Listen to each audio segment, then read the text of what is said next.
What are the requirements of a magnanimous leader? Well, I'm going to give you the example of a man that I was lucky enough to meet, support, and to a certain degree understand.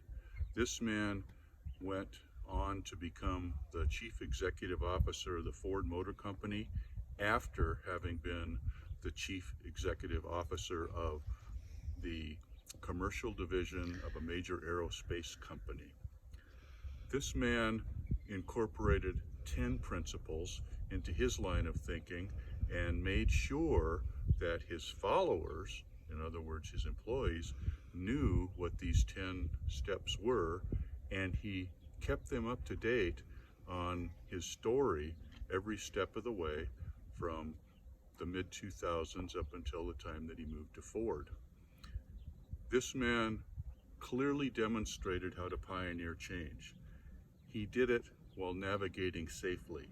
He always communicated the truth, making promises and then keeping promises.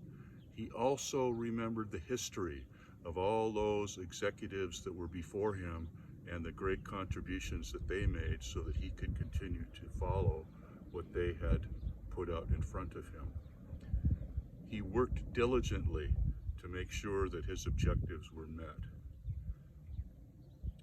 He maintained balance between his work life and his personal life.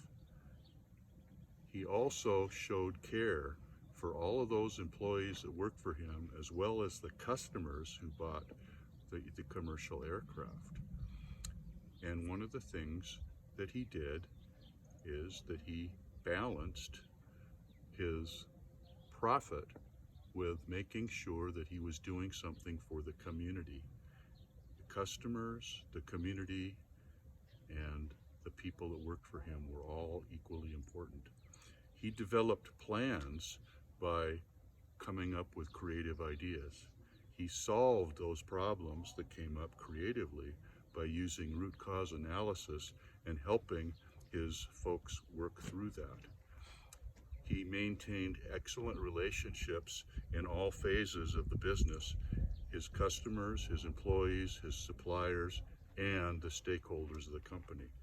And finally, he was able to exhibit emotional resilience by having gone through the 9/11 crisis when people stopped flying in 2001.